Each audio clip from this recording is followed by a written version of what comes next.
ঠাম্মা, তুমি আমায় পোড়া পরোটা দিচ্ছ? এটা খেয়ে আমি স্কুলে যাব? পড়া তো কি হয়েছে, ওটাও তো খাবার, চুপচাপ খেয়ে নে। মা, ও মা, এদিকে একবার এসো তো। কি হলো, কি এত চিৎকার করছিস কেন? আমি এই পোড়া পরোটা খেয়ে স্কুলে যাব। ঠাম্মা আমায় বানিয়ে দিয়েছে। মা, আপনার কি জ্ঞান বুদ্ধির লোপ পেয়েছে নাকি? একটা বাচ্চা মেয়েকে আপনি এরকম পোড়া পরোটা দিয়েছেন? ও আচ্ছা, এখন তোমার মনে হচ্ছে এই ধরনের খাবার কেউ খেতে পারে না, তাই তো? কি ব্যাপার মা, তুমি কেন ঘর মুছছো? আরে বৌমার হাত থেকে একটু জল পড়ে গিয়েছিল, সেটাই আমি মুছে দিচ্ছি। তোমার হাত থেকে যেহেতু পড়েনি, তাহলে তুমি কেন মুছবে? দাঁড়াও। ঈশা, ঈশা এখানে এসো। আরে বাবু চুপ কর না, এটা তো আমি করে দিচ্ছি। কি হলোটা কি? তুমি মাকে দিয়ে কেন পরিষ্কার করাচ্ছ? তোমার হাত থেকে যেহেতু জল পড়েছে, তাহলে তোমার পরিষ্কার করা উচিত। হ্যাঁ করছে, তাতে কি হয়েছে? আমি তো মায়ের অনেক কাজ করে দিই, মা নয় আমার একটা কাজ করে দিল, এতে সমস্যাটা কোথায়? মাকে তুমি অন্য কাজ দিতে পারতে।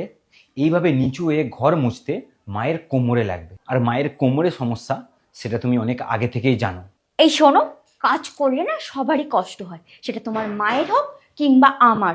আর তাছাড়া এই ছোট ছোট বিষয়ে তুমি যদি আমাকে বারবার জিজ্ঞাসা করতে থাকো যে মা এটা কেন করছে, মা ওটা কেন করছে, আমি কেন করিনি, তাহলে শুনে রাখো, আমি এইসব প্রশ্নের কোনো রকম উত্তর দিতে পারবো না। এই বাড়িতে আমার যতটুকু করা উচিত আমি ঠিক ততটুকুই করব।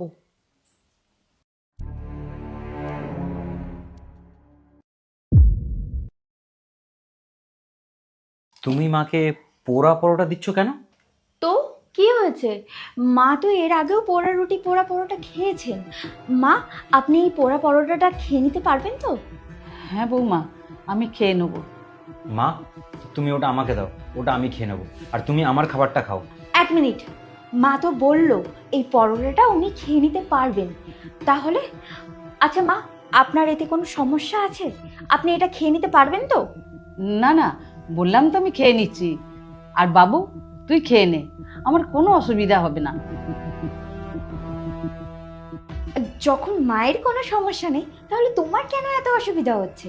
আর তাছাড়া এই পরোটা তো আমি এমনি এমনি পোড়াইনি, আমি গ্যাসে আর একদিকে দুধ গরম করছিলাম, তখনই পরোটাটা পুড়ে গেছে। বলছি যে তুমি মায়ের জন্য রাতে খাবার বানিয়ে দিয়েছো তো?